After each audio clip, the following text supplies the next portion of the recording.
மழை 5 மணி நேரம் பெஞ்சதுன்னா தண்ணி நிற்கும். அது அப்படியே நிக்குதா உடனே வடியுதான்றதுதான் மேட்ரு. நிக்கும் போது ஒரு போட்டோ வருதா, தண்ணி நிக்குதுன்னா அது வடியுதா? இது மாறி மாறி இருதரப்பும் குறையும் குற்றமும் சொல்றதுதான் அரசியல். நம்ம இது செஞ்சாங்களா அவங்க செஞ்சாங்களான்னா இதுல யாரு ஜீரோ அப்படின்னா நம்ம தான் ஜீரோ. அதுக்காக அந்த இதை சொல்லுவாரு, வெள்ளை அறிக்கைலாம் யார் கேட்டாலும் கொடுக்குறதுக்கு வெள்ளை அறிக்கை ஒன்றும் ஒயிட் பேப்பர் கிடையாது உடனே எடுத்து கொடுக்குறது. அதுக்கெல்லாம் நிறைய ஃபார்மேட் இருக்கு, நிறைய ஃபார்மாலிட்டிஸ் இருக்கு. உடனே ஒரு கேட்டவங்க வெள்ளை அறிக்கைலாம் கொடுக்க மாட்டாங்க. மக்கள்லாம் நிம்மதியா இருக்காங்க அப்படின்னு எப்போதுமே யாருமே எந்த அரசியல் கட்சி ஆண்டாலும் சொல்லவே முடியாது. ஏன்னா அதுக்கான வாய்ப்புகளும் கிடையாது, சாத்தியமும் கிடையாது.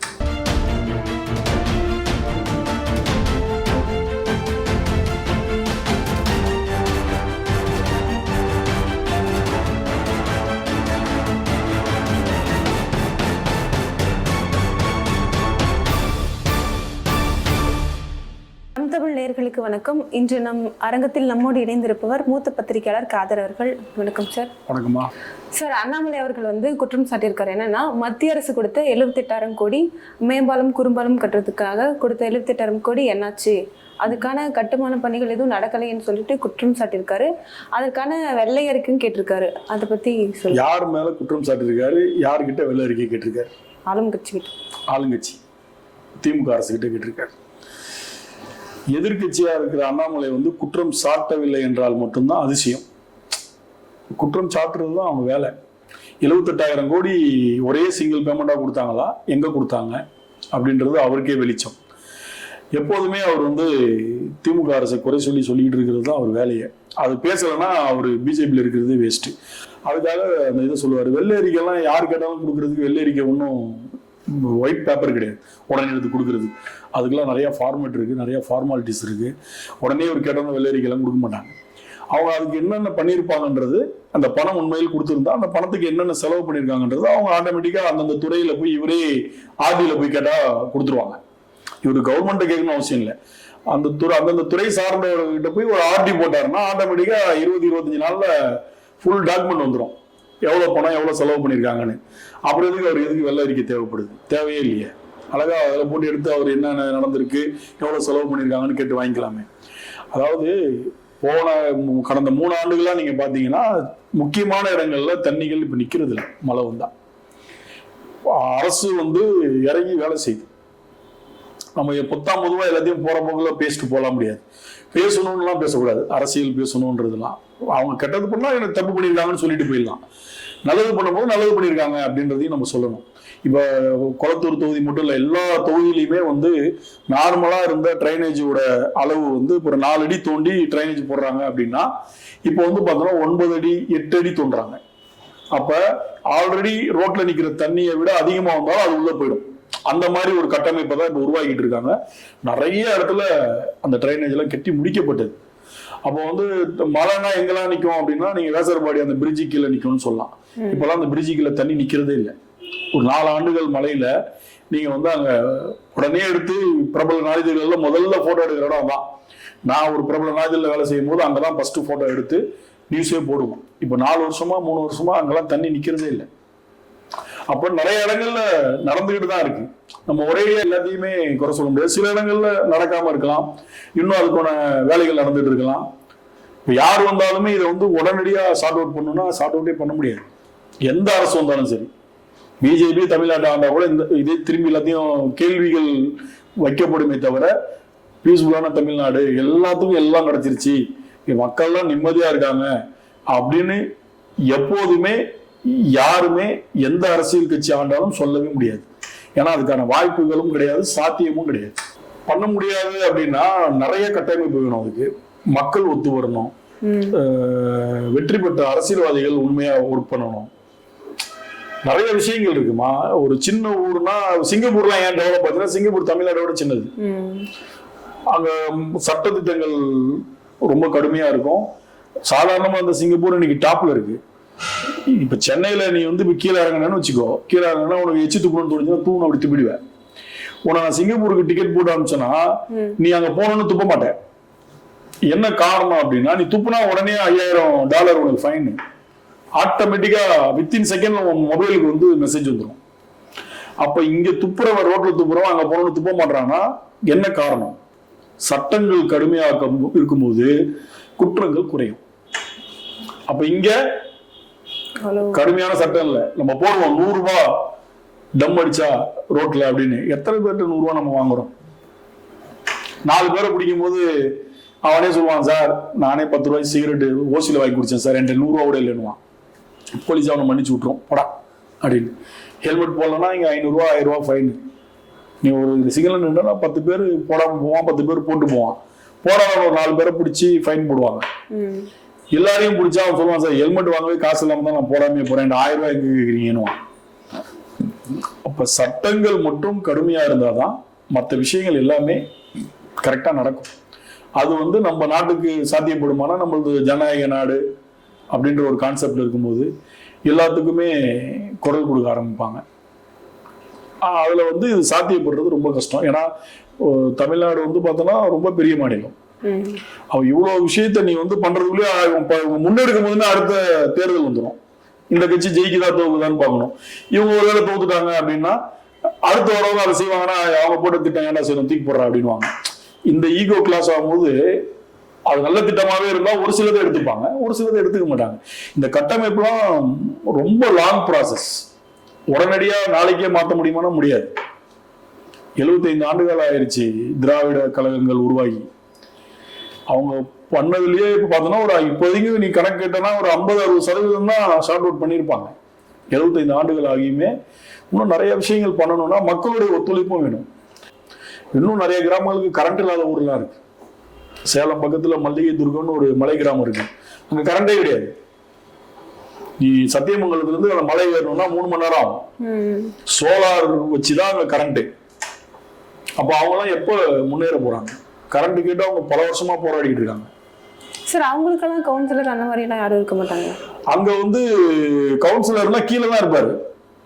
அவர் தான் சோலார் லைட்டு அரேஞ்ச் பண்ணி கொடுத்துருக்காரு. அங்க பாசிபிலிட்டி கிடையாது. மின்சாரம் எடுத்துட்டு போறதுக்கு பாசிபிலிட்டி இல்லை. நீ மலையில இருந்து நீ கொண்டு வரணும். நிறைய அதுக்கான மொத்தமே ஒரு 60 வீடு இருக்கும். நான் போயிட்டு வந்தேன் அந்த ஊருக்கு. ஒரு 60 வீடு இருக்கும். 60 வீடுக்கு இப்போதைக்கு பாசிபிலிட்டி எதுனா சோலார் தான். சார் இப்ப ஏற்காடு அதுவும் மலை பகுதி தானே? ஏற்காடு வேறமா, அதாவது நீ ஏற்காடுனா டூரிஸ்ட் பிளேஸ். அங்க ஆயிரக்கணக்கான வீடுகள் இருக்கு. Ooty tourist place, Valparai tourist place. இது ஒரு கிராமம், மலை கிராமம். மலை கிராமம்னா எப்படி சொல்றதுன்னா, ஒரு மலை மேல அவங்க ஒரு 5 தலைமுறைகளா அப்படியே இருந்து ஒரு குடில் மாதிரி அமைச்சுக்கிட்டு அப்படியே இருந்துட்டாங்க. அடுத்தடுத்த தலைமுறை அப்படியே இருக்கிறாங்க. அவங்களுக்கு நீ பெருசா பண்ணணும்னா இன்னும் நிறைய பாப்புலேஷன் அங்க அதிகமா இருக்கணும். அங்க சுத்தி பார்க்குற அளவுக்கு ஏதாவது ஒரு இடங்கள் இருக்கணும். அப்பதான் உனக்கு இந்த பொதுமக்கள் வர ஆரம்பிக்கிறாங்க, சுத்தி பார்க்கணும் வரும்போது தான் அது ஒரு டூரிஸ்ட் பிளேஸா மாறும்போது தான் மற்ற சலுகைகள் மற்ற ஃபெசிலிட்டி எல்லாமே நடக்கும். இருக்கிற 50 குடும்பத்துக்கு செய்ய மாட்டாங்க. எதுக்கு சொல்ல வரேன்னா, இந்த மாதிரிலாம் இருக்கிறாங்கன்றேன். உனக்கு சொல்றது நான் சொல்ல புரியுது இல்லையா? இந்த மாதிரியான இடங்களும் இருக்கு. அங்கேயும் மின்சாரமே போல. உனக்கு நம்ம சில இந்த இன்டீரியல் இந்த பக்கம்லாம் போனா கூட நிறைய கிராமங்கள்ல அங்க ஒரு வீடு இங்க ஒரு வீடு இருக்கும். சோலார் தான் நிறைய பேர் யூஸ் பண்றாங்க. இப்போ அதெல்லாம் இப்ப மாத்திக்கிட்டே வராங்க. இப்ப மின்சாரம் கொடுக்க வேண்டிய இடத்துக்கு மின்சாரம் கொடுத்துட்டு இருக்காங்க. இப்பயே ட்ரைனேஜ் இல்லாத இடத்துக்கு ட்ரைனேஜ் போடுறாங்க. அதெல்லாம் டைம் எடுக்கும்ன்றேன். அரசு அதுக்கான முனைப்பும் அதுக்கான வேலைகளும் செஞ்சுட்டு தான் இருக்காங்க. நம்மலாம் தமிழ்நாடு எவ்வளவோ நம்ம கொடுத்து வச்சோம்னு நினைச்சுக்கோங்க. நீங்க பீகார் சைட்லாம் போனீங்கன்னா அந்த மாதிரி ஒரு வாழ்க்கைலாம் ரொம்ப கொடுமையான வாழ்க்கை. அந்த சைட்லாம் இன்னும் அவனுக்கு அடுத்த லெவல் வரவே இல்லை. இன்னும் அவங்க 20 வருஷத்துக்கு பின்னாடி தான் இருக்காங்க. நீ பீகார்லாம் இன்டீரியல் வில்லேஜ் போனோம்னா அவனுங்களுக்கு இங்க நடக்கிறதே தெரியாது, என்னன்னே தெரியாது. மின்சாரம் கிடையாது, டிவி கிடையாது. அவனுக்கு இப்போ உள்ள ஸ்டைலே தெரியாது அவனுக்கு. அந்த மாதிரியான இன்டீரியல் கிராமம்லாம் இருக்கு. அப்போ மக்களை காக்கிறதுக்கு தான் அரசு. அவங்களால என்னென்ன பண்ண முடியுமோ அதை செஞ்சுக்கிட்டு தான் இருப்பாங்க. மக்கள் அடுத்த லெவல் கொண்டு போகணும். தலைநகரங்கள் மாதிரி சென்னை மாதிரி கோயம்புத்தூர் மாதிரி மதுரை மாதிரிலாம் டெவலப் ஆகிக்கிட்டே வரும். அங்கே உள்ள ஒரு வில்லேஜுக்கெல்லாம் போனீங்கன்னா அங்கே ஒரு டெவலப் கொஞ்சம் கம்மியாக தான் இருக்கும். இப்போ அது அடுத்த கட்டத்துக்கு வந்துட்டு இருக்கும். அந்த காலத்துலாம் ஒரு டிவி இருக்கும். எல்லா வீட்டில் உள்ளவங்களும் அந்த டிவி நகராட்சி மன்ற மாதிரி இருக்கும். அங்கே பார்த்துட்டு போவாங்க. இப்போ இன்னைக்கு எல்லார் வீட்லேயும் ஒரு டிவி வந்துருச்சு. ஒரு டிவியில் 3 ரூம் இருந்தால் 3 ரூம்லேயும் 3 டிவி இருக்கு. அதனால அடுத்த கட்டத்தை நோக்கி நகர்வு போய்கிட்டு தான் இருக்குது. திமுக எடப்பாடி ஆட்சியில் இருக்கும்போது திமுக எதிர்கட்சியா இருந்தது. அப்போ அதே போலதான் உதயநிதியும் எடப்பாடி அவர்களை ட்வீட் பண்ணி ஒரு ட்வீட் போட்டிருந்தாரு. என்னன்னா மழைக்காலம் ஆனாவே இதே மாதிரி தான், சாலையில் வெள்ளம் இது எப்பவுமே மாறாதுன்ற மாதிரி ஏதோ சொல்லியிருந்தாரு. இப்போ அவங்க ஆட்சியில் சென்னையில் மட்டுமே 4000 கோடி இது பண்ணியிருக்காங்க. அவங்க ஆட்சியில் எல்லாம் சரி பண்ணிடுவாங்களா சார்? அது எப்போதுமே ஒன்று தெரிஞ்சுங்க, ஆளுங்கட்சி எதிர்கட்சி. நான் ஆளுங்கட்சியாக இருக்கும்போது நீங்கள் எதிர்கட்சியாக இருக்கும்போது என்ன பண்ணுவீங்கன்னா நீங்கள் என்ன வந்து குறை சொல்லுவீங்க. அதுதான் அவங்களுடைய ஸ்ட்ராட்டஜி. குறை சொல்லலாம் அப்புறம் எதிர்கட்சியாக இருக்கிற அர்த்தம் இல்லை. இப்போ நான் இங்கே வந்துட்டேன், நீங்கள் அங்கே போயிட்டீங்க அப்படின்னா திரும்பி அவரு குறை சொல்ல தான் செய்வார். இது வந்து அரசியல். 4000 கோடி என்ன ஆச்சு, எடப்பாடி கேட்பாரு, நாங்கள் எல்லாம் பண்ணிட்டோம்னு இவர் சொல்லுவார். இவங்க சொல்லுவாங்க 2000 கோடிக்கு நீ அதை போட்ட இதை போட்ட நீ போடவே இல்லையா டி நகர்ல, அங்கெல்லாம் நீங்க ஹைடெக் சிட்டி நீங்களே, அந்த பணம் என்னாச்சுன்னு இவங்க வந்த புதுசுல கேட்டாங்க. இது மாறி மாறி மாறி இருதரப்பும் குறையும் குற்றமும் சொல்றதுதான் அரசியல். நம்ம இது செஞ்சாங்களா அவங்க செஞ்சாங்களான்னா இதுல யாரு ஜீரோ அப்படின்னா நம்ம தான் ஜீரோ. அரசியல அவங்க தெளிவா பண்ணுவாங்க. இவரு கேள்வி கேட்டுட்டே இருப்பாரு, நீ என்ன பண்ண நீ என்ன பண்ணுவாரு. இந்த நெல் குயிடாலுக்கு இவ்வளவு 15,000 கோடி 20,000 கோடின்றாங்க. இதே எடப்பாடி சிஎம் இருக்கும்போது இதே மயிலாடுதுறையில கேட்டாங்க, அவர் தரமாட்டேன்னாரு. இதே ஸ்டாலின் அவர்கள் வந்து நீங்க இவ்வளவு கொடுத்தாகணும்னாரு. இப்ப அப்படியே கதை மாறிடுச்சு. இப்ப அவர் அதை கொடுங்கன்றாரு, இவங்க இப்ப என்ன முடியுமோ அதான் கொடுக்க முடியுன்றாரு. இதான் அரசியல். இந்த அரசியலை நீ நல்லா உற்நோக்கி பார்த்தனா அது ஒரு மாதிரியான அரசியல். மாறும்போது அதாவது பரமபதம் பாம்பு மாதிரி இறங்கினவன் மேலே வரும்போது மேலே வரவன் இறங்கும் போது அதுக்கான அரசியல் பண்ணிக்கிட்டு தான் இருப்பாங்க. மக்கள் தான் மறந்துடுவாங்க. கமல் சொல்ற மாதிரி மறதி வந்து தேசிய வியாதி. நம்ம ஆளுங்க இன்னைக்கு ஒரு விஷயம் நடந்துட்டு இருக்குன்னா நாளைக்கு இன்னொரு விஷயம் வந்தாலும் இதை மறந்துடுவாங்க. 41 கரூரை பத்தி பேசிட்டு இருக்கோம். இதுக்கு இடையில வேற எதுவும் வரல பெருசா.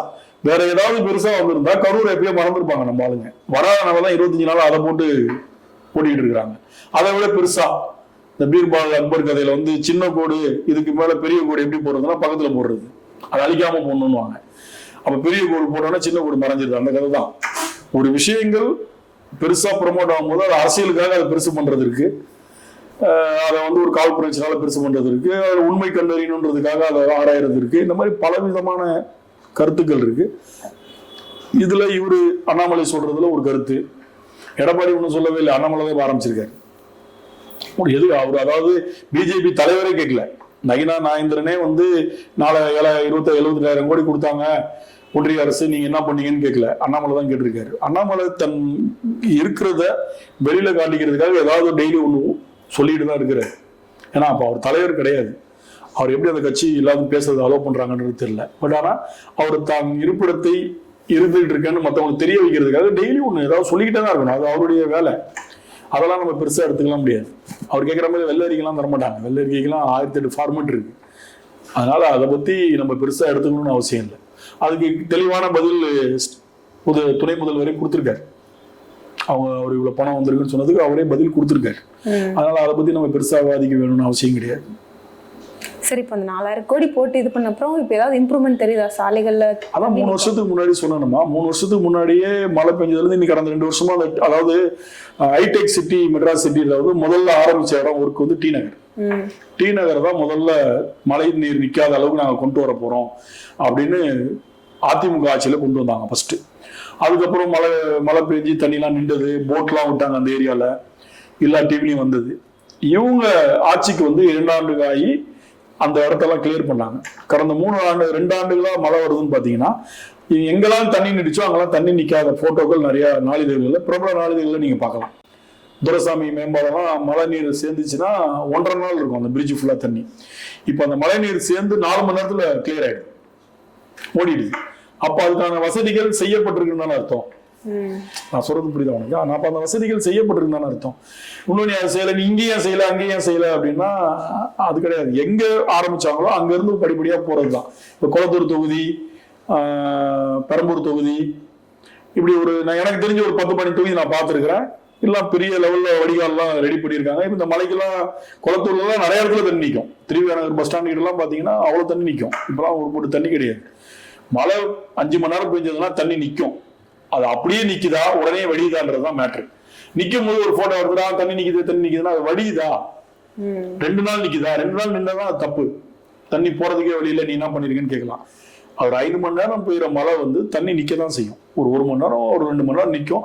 அதுக்கப்புறம் அது வடியும், வடிகாலில் வடிஞ்சு கூவாரத்துல போய் கலந்து அது அப்படியே போயிடும், வெளியில போயிடும். இதுதான் அதுக்கான பாசிபிலிட்டி இருக்காருன்னா நம்ம பார்க்கணும். தண்ணி நிற்கிதான், எங்க வீட்டு கூட தான் தண்ணி நிற்கும். மழை பெஞ்சதுன்னா அடிச்சுக்கிட்டு 5 மணி நேரம் ஊத்துச்சுன்னா வாசல்ல கால் வரைக்கும் தண்ணி நிற்கும். ஒரு 2 மணி நேரத்துல தண்ணி போயிடும். அதுதான் அந்த வசதிகள் இப்ப செய்யப்பட்டிருக்குன்னு நான் சொல்றேன். புரியுதா உனக்கு? அந்த வசதிகள் இப்ப பரவலான இடங்கள்ல மெட்ராஸ் சிட்டில மேக்சிமம் செஞ்சுட்டு வராங்க. அதே மாதிரி எல்லா மாவட்டத்திலையும் மெயின் சிட்டிலயும் அந்த வேலைகள் நடந்துகிட்டு இருக்கு. சார், இப்போ மேயர் பிரியா அவர்கள் வந்து 4 லட்சம் பேருக்கு உணவு வழங்கினதா சொல்றாங்க. அது எந்தெந்த பகுதியில வழங்கியிருப்பாங்க? அது என்ன பண்ணுவாங்கன்னா, மாநகராட்சியில ஒரு சர்வே எடுப்பாங்க. எந்தெந்த ஏரியாலாம் தண்ணி நிக்குது, எந்தெந்த ஏரியால வந்து குடிசைகள் அதிகமா இருக்கு, எவ்வளவு பேர் ரோட்ல இருக்காங்க, இப்படி ஒரு கால்குலேஷன் ஃபர்ஸ்டே எடுத்துருவாங்க.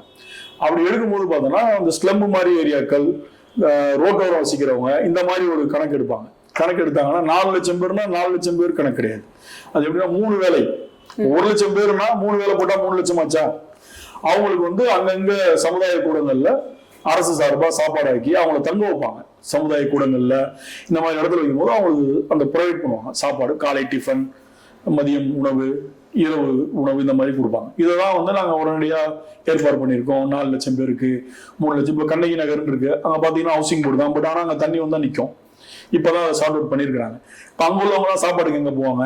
ரோட்டோரம் அந்த மாதிரி மக்களுக்கு இது ஆகுறாங்கன்னா அப்ராக்சிமேட்டா சொல்றது 4 லட்சம் பேருக்கு நாங்கள் சாப்பாடு ஆக்கியிருக்கோம் அப்படின்றது.